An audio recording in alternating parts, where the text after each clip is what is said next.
we're learning to think broadly about big ideas. At the same time, I'm asking you to say what we are understanding in as few words as possible.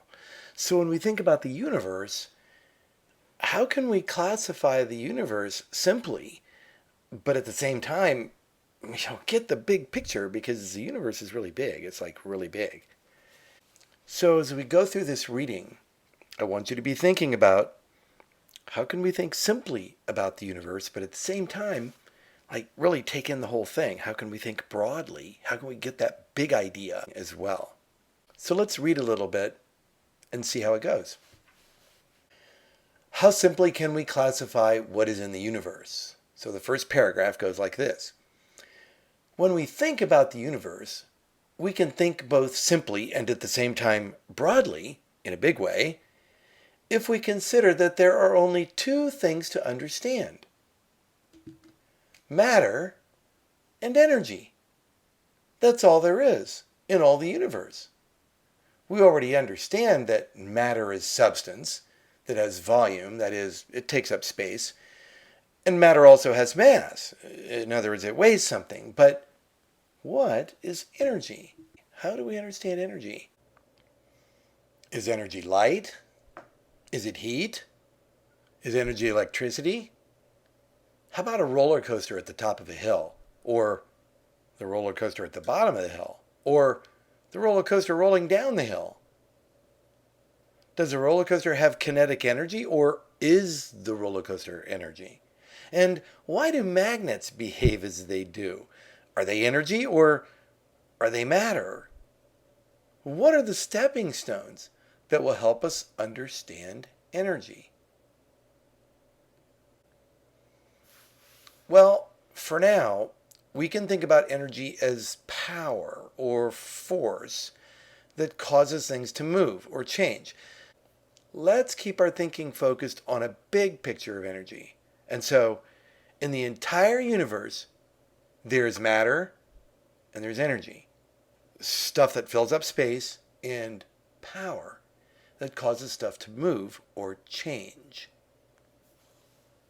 Before we're finished with the reading, we always have to go back and mark the reading using marking techniques. You'll need your red, green, and blue colored pencils.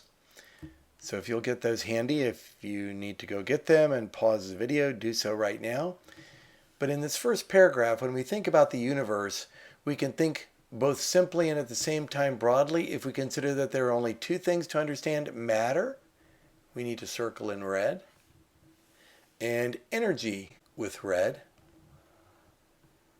And we're going to look for descriptions for these keywords. You'll need your green colored pencil to do this. We find that matter has a description right in the text, right in this paragraph here. Matter is substance that has volume, that is, it takes up space, and it has mass, which is its weight. Underline that in green, and then put a little link from the description up to the key word. So we have matter described by the statement, matter is substance that has volume, it takes up space, and has mass. That's its weight. So let's take your red colored pencil again and go to the bottom paragraph. And let's circle the keyword energy down here again. It's not bolded, but it was bolded up above where we circled it. And then you'll need your green colored pencil, because what we're going to do now is use as a description this part of the sentence right here. Energy is power or force that causes things to move or change. And we're going to link that statement to the idea of energy. So we have an understanding of what energy is. We remember that our understanding of matter is that it takes up space and it has mass. There is one more thing we need to do, and you need to take your blue colored pencil, because there's a main idea here that's pretty important that we get underlined. And it's this last little statement right here. In the entire universe, there is matter and energy. That's it. Stuff that fills up space and power that causes stuff to move and change. So the last thing that we need to do is to look at the bottom of the reading, and there's a do activity. The do activity is where you show me what your takeaway is from the reading. So in this particular reading, I was looking for you to begin to get an understanding of what energy is. You already had an understanding of what matter is, and we reviewed that.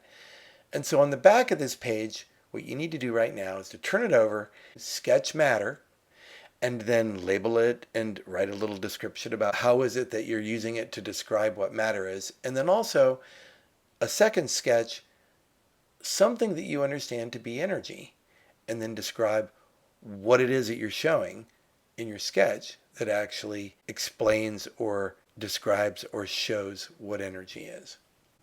Do your best on these sketches, and when we take a look at them, you'll be able to explain how it shows matter or how it shows energy. All right, this is our first reading.